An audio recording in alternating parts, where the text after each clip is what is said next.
20 years old and standing in a Connecticut courtroom facing murder charges, Cheyenne Johnson became the first person in American legal history to claim he was innocent by reason of demonic possession.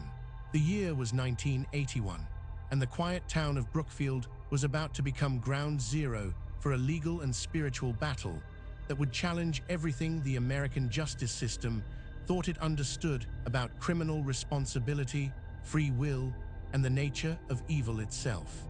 On February 16 of that year, Johnson had been arrested for the stabbing death of his landlord, Alan Bono, following what witnesses described as a sudden and inexplicable eruption of violence at Bono's property on Newtown Road. But to understand why Johnson's attorney would propose a defense so extraordinary that no American court had ever considered it, you have to go back several months earlier to a modest home where an 11-year-old boy named David Glatzel was experiencing something that defied rational explanation. David Glatzel was the younger brother of Debbie, Ann Johnson's fiancée, and in the summer and fall of 1980, the boy began exhibiting behaviors that terrified his family. He spoke in voices that were not his own, displayed knowledge he could not possibly possess, and demonstrated physical strength that seemed impossible for a child his age.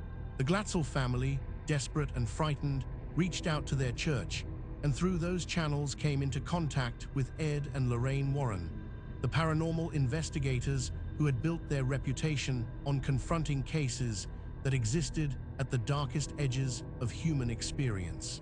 The Warrens arrived at the Glatzel home and conducted their investigation with the methodical care that had become their trademark. Lorraine, who claimed clairvoyant abilities, reported sensing multiple presences in the home, malevolent intelligences that had attached themselves to the child.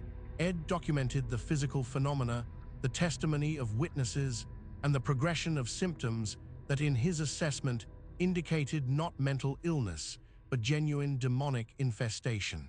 What followed were a series of exorcism sessions conducted by Catholic clergy, with the Warrens present as advisors and documentarians. These were not Hollywood dramatizations, but exhausting, dangerous spiritual confrontations that sometimes lasted hours and left everyone involved physically and emotionally drained. During one of these sessions, something happened that would change the trajectory of multiple lives. Witnesses present in the room reported that Ann Johnson, watching the child he loved suffer through another episode, spoke directly to the entities tormenting David.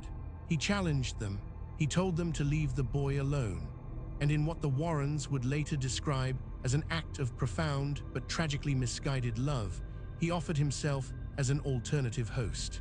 Those familiar with Catholic demonology understood immediately the danger of what Johnson had done. Demonic entities, in the theological framework the Warrens operated within, were understood to be ancient intelligences whose primary goal was the corruption and destruction of human souls. They were opportunistic, patient, and utterly without compassion. An invitation, even one offered from noble motives, was exactly the opening such an entity would exploit. In the weeks following that session, David Glatzel's condition began to improve.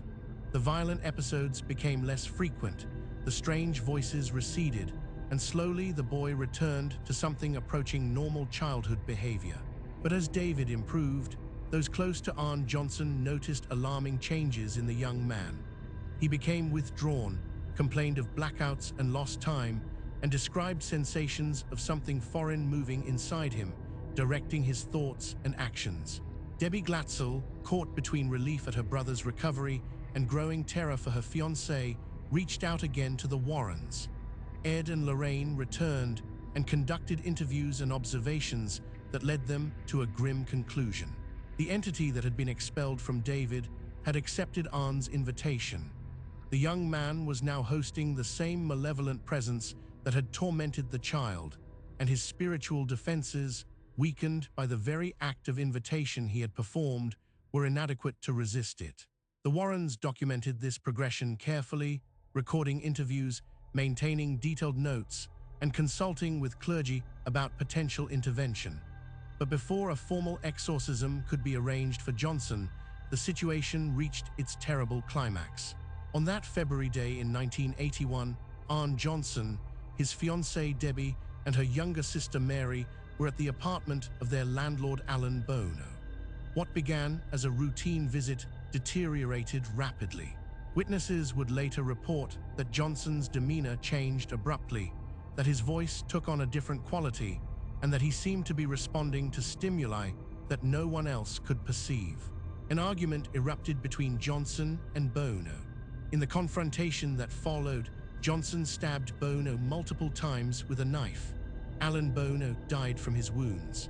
Arne Johnson, when he regained full awareness of what had happened, had no clear memory of the attack itself, only fragments and the horrifying certainty that something else had been controlling his actions.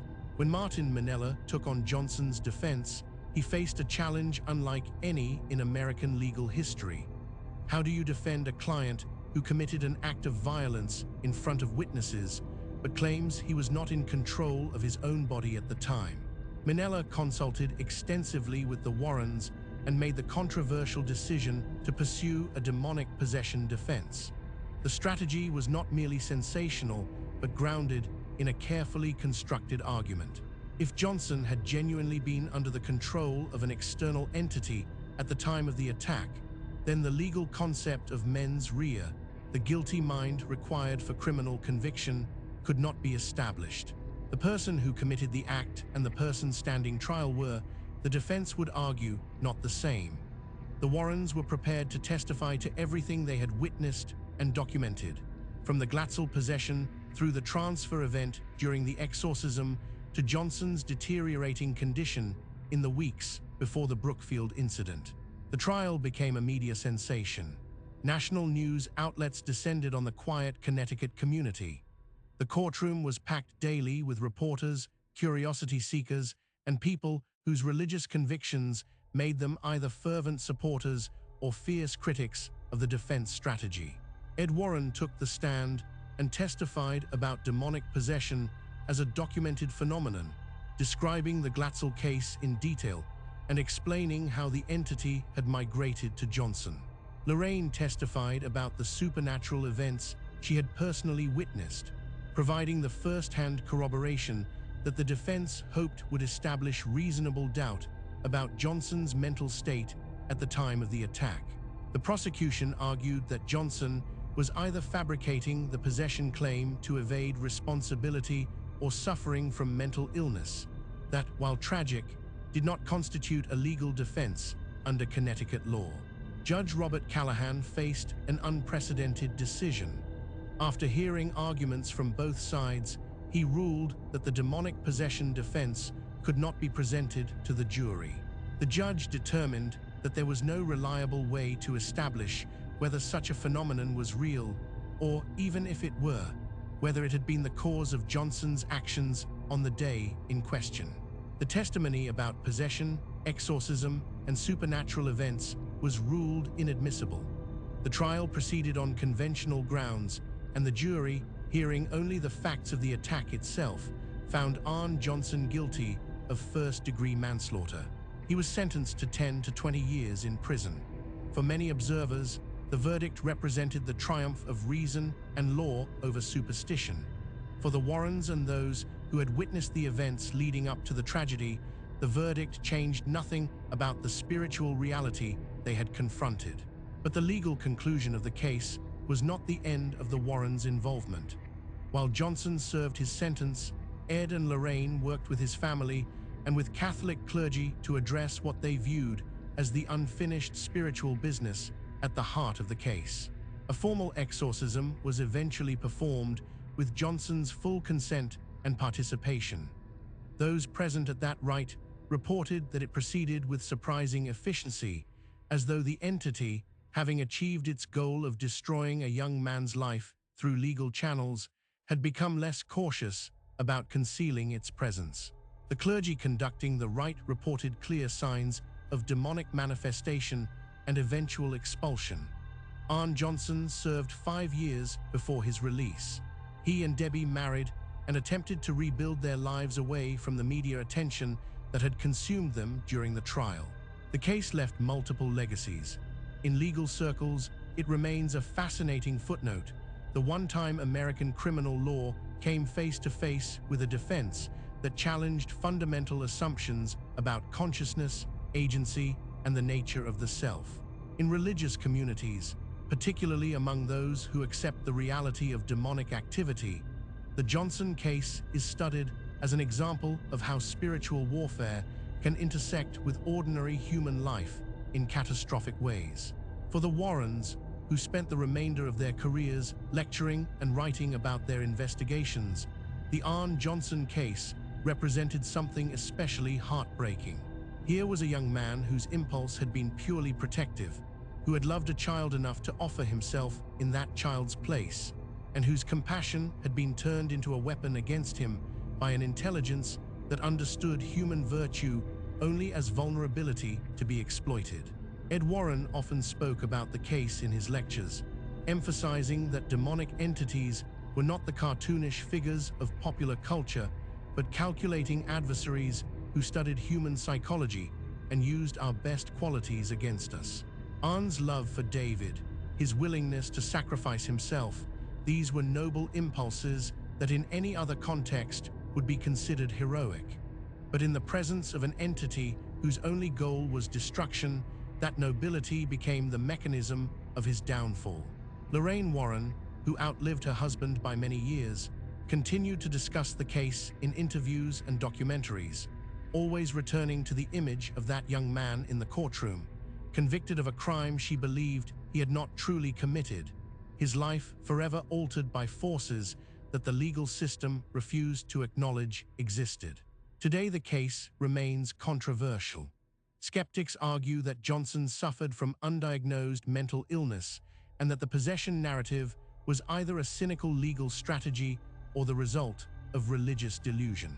Believers point to the documented testimony of multiple witnesses, the involvement of trained clergy, and the consistency of the accounts provided by everyone involved. The truth, like the truth in so many of the cases the Warrens investigated, depends entirely on what you are willing to accept as possible. What cannot be disputed is that a young man offered himself to protect a child, that a landlord died in a violent attack, and that the American legal system had to confront, for the first and only time, the question of whether evil can be something external that invades us rather than something internal that we choose. The Demon Murder Trial, as it became known, stands as a reminder that there are still questions our laws and our science cannot definitively answer, and that the line between the explainable and the inexplicable remains far thinner than we might prefer to believe. Hashtags. Number Demon Murder Trial, number Johnson case, number Ed and Lorraine Warren, number True Crime, number Paranormal Investigation, number Demonic Possession, number True Horror, number Vanishing Roads, number Connecticut History, number Supernatural Cases, number Warren Files, number Creepy Stories, number Unsolved Mysteries, number Haunted History, number Real Exorcism. This story was created with AI assistance based on documented paranormal case files. All events reference real investigations by Ed and Lorraine Warren.